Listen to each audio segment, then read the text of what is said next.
Hey guys, this is Angry Dave here. We are doing our next installment of Boom Beach Hits. This is going to be a pretty good one here. This is going to be the Trinity Open, and this is going to be done by Prothos, who is actually Desty.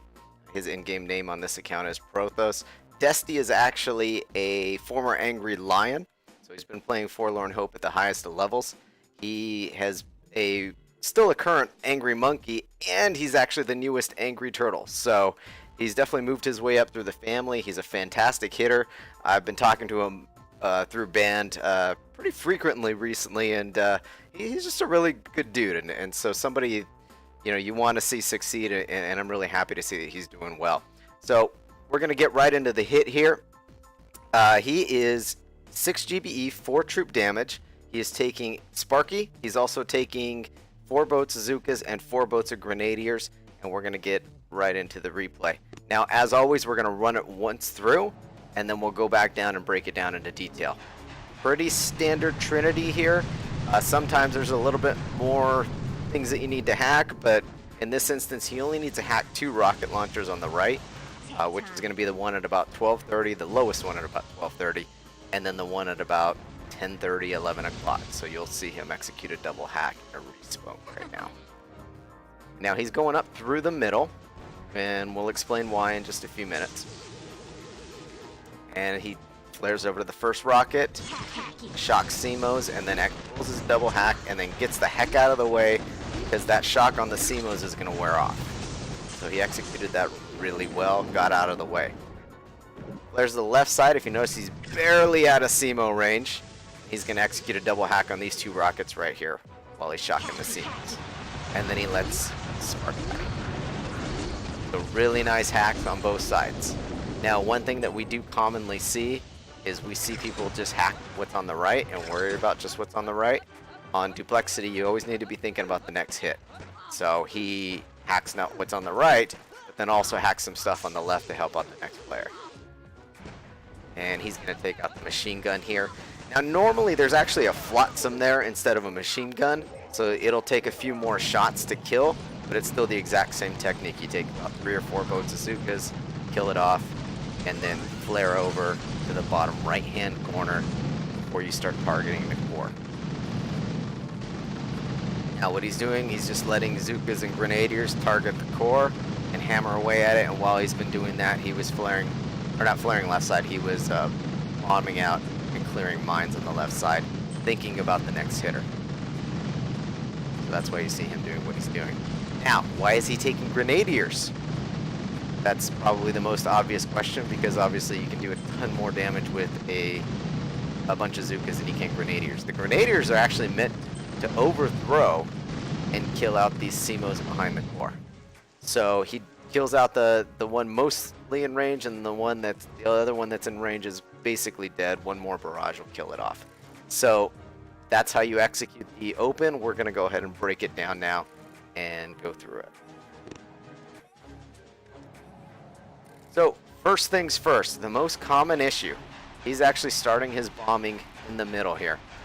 The most common issue that we see on this Trinity Open is most people want to walk up really close to the core, straight up to that rocket at 12:30, which is that one right there.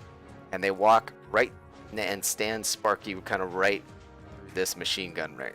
Usually it's a flotsam. Now, a couple reasons you don't want to do it that way.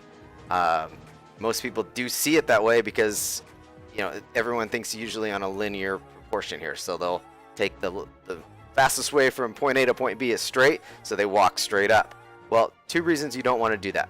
One is you want to spend as least amount of time walking Sparky through CMO range as possible. The longer the time she spends in there, the higher chance that she's going to get picked off. And one shot from one CMO will kill her. So that's one thing. Another thing is, like I said, it's usually a flotsam instead of this machine gun. Now, when it's a flotsam, flotsams, they do shoot out little rockets that look harmless, but they actually do really heavy damage and they do splash damage. So even if you critter protect Sparky in a flotsam range, she's still going to get picked off because it does splash damage. So you don't want to keep Sparky in any flotsam ranges. So you'll watch him be in the middle. So first off, he's walking through the middle outside of these SEMO ranges, and he parks a little higher than you would normally think because he wants to stay out of the flotsam ranges. So that's why he's going through the middle, and this is the kind of most common misconception is walking up the right side. This is why we go through the middle. So he's going to bomb, and he's trying to stay out of these SEMO ranges here, and he's clearing the paths. Now, if you notice, he's clearing the paths on flotsams. The reason why he's clearing the path near flotsams and not near a sniper tower or anything like that is if you mark the flotsams, which you're going to do through a barrage, Sparky, they're prototypes, so Sparky will not target those. So if you walking through a path and there's non-standard, and let's say there's a sniper tower near those flotsams, you're going to want to move Sparky's path over slightly. Of course, not in SEMO ranges, but maybe slightly left. That way, when you do your barrage, you're not marking a defense she may turn around and then hack. So he's got his first smoke on the beach, which is on this second line from the beach. And he's going to launch Sparky, and he already flared up, and he knew exactly where his SEMO range was and gets a smoke there. Now, at this point, you notice he got his beach smoke, his middle smoke, and then when he did his end smoke, he actually did 2 of them. And the reason for that is when you shock SEMOs, you can't just sit there under smoke while the shock is going, because shock timers run out faster than smoke timers. So you get your smokes of where you're going to go out early, and you get Sparky over there while you're shocking. So you'll see him wait just a second, flare to the rocket that he's going to get. He hits hack under smoke, flares to the rocket that he's going to get, which is this rocket over here at 1230, and then he shocks the SEMOs. So he reaches there, hits hack under smoke, and is now going to flare. Right there at just slightly, at the point he flared, was just slightly more than half left in smoke. Okay, so it's important that he wants to spend as little time in SEMO range as possible. So that's the goal there. So I'm going to do a half speed here at this point. And Sparky's walking. If you notice, there's still about a quarter left in smoke. And what he's going to do as soon as smoke expires, he's actually going to... he's already hit hack under the smoke before he flared. So all he's got to do is hit hack as soon as the... or re-smoke. Excuse me. He's going to hit re-smoke as soon as the smoke expires. And then he's going to hit hack before that smoke lands in order to execute the double hack. And then what he's going to do, he's not going to sit there and watch his work. He's going to flare left and get the heck out of dodge, because he does not want to be in these SEMO ranges once their shock expires. So we'll watch it in half speed here. Sparky's walking over.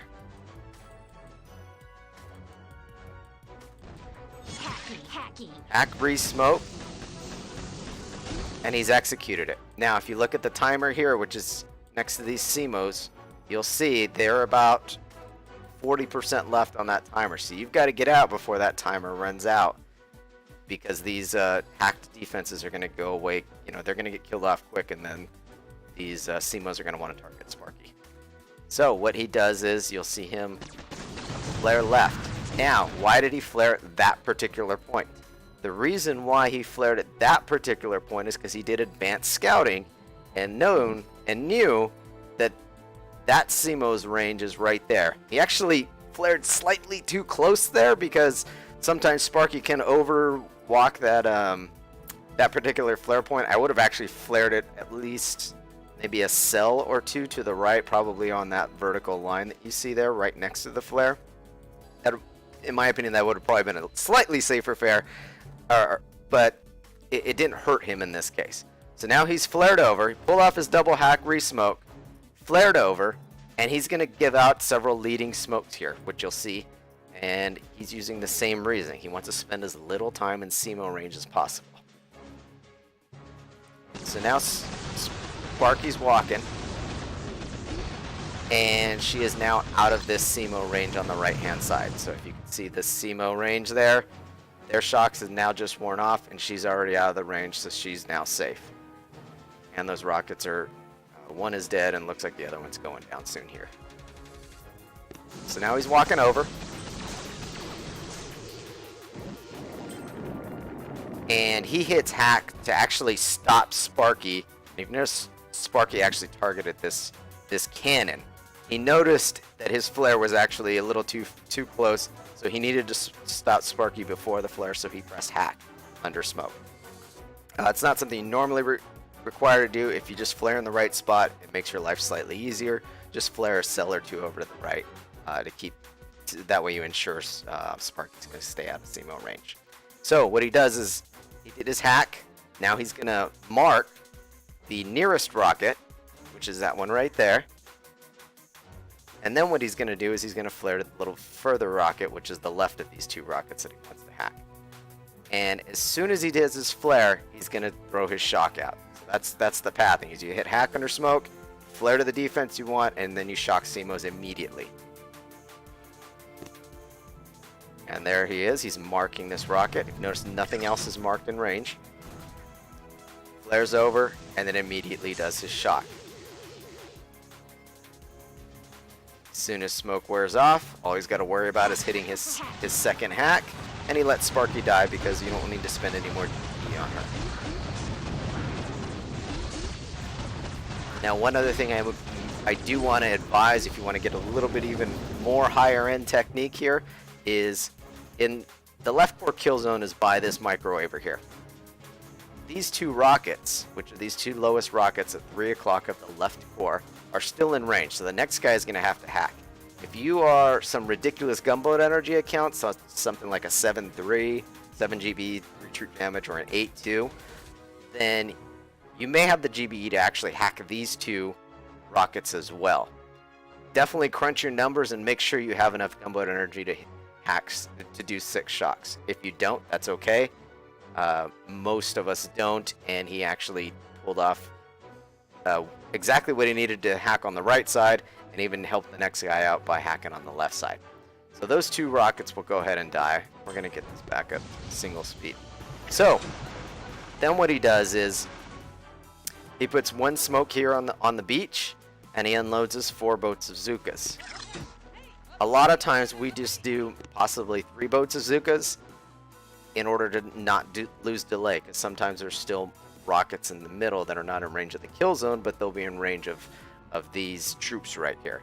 So you don't want to lose delay. He's skilled enough hitter that he can fit all 4 boats under one smoke, which is not that easy to do, actually. So then what he's going to do is he's going to let them gather. They will auto-target this machine gun, which is what needs to go. Like I said previously, this is normally a flotsam. So you definitely need to shock a flotsam because it does splash damage, and it's very deadly to Zookas or Sparky as well. So he's going to do 1 shock there, let them kill the defense, and then he's going to flare to the bottom right-hand corner. And if you notice, CMOs are targeting him, so you actually may want to drop the smoke, wait a couple seconds, and then deploy your troops, just to save a few. So he's able to one-shot it. A flotsam will take more than 1 shot. And he flares to the bottom right-hand corner, and he deploys grenadiers. And if you notice, then he starts clearing the left-hand side, that left core, because that's your kill zone for the left core with critters. So you don't need to show mine clearing on this one. So now, why is he taking grenadiers? The grenadiers' goal is to overshoot the core. Right now they're targeting that microwaver, but once it's dead, they'll target the core more, and they'll overshoot their grenade, whatever they throw, the grenades that they throw will overshoot and kill the CMOs behind. The reason why you want those dead is that way the next guy can come in with all Zookas. So that's why we do the first hit as half Zookas, half Grins, because the goal isn't to take a ton off the core. The goal is to take some with those front Zookas, and of course kill that either flotsam or machine gun in this case. But it's really to get those CMOs behind the core killed. That way you have a nice clear kill zone, and the next guy can literally just deploy all 8 boats in the corner and just let them hammer away, and a lot of times, depending on health, they can just clear off the core. So we've got this in 4 speed here, and just going to watch grenadiers hammer away. And that's essentially the opening hit. So he's done what he needs to do. He's created the right core kill zone. He's made it nice and clear. He's cleared the CMOs behind. He's cleared mines for the left core rush, and then he's also cleared cleared 2 of the rockets for the left core as well. So he not only did his job, he made the next job a lot easier, which is exactly what you want to do. So I hope you guys learned a little thing or two on this particular hit. That is the end of this installment. If you like the video, please make sure you give it a thumbs up. Also, please subscribe to the channel, which is Angry Dave. And if you'd like to join the Angry family, please download Band and join Angry HQ. Or you can hop into one of our leaderboard teams and submit in your little join request, say saw Angry Dave on YouTube. Or you can message me on Telegram, which is @AngryDave. So any one of those works. Thank you very much. Take care, guys.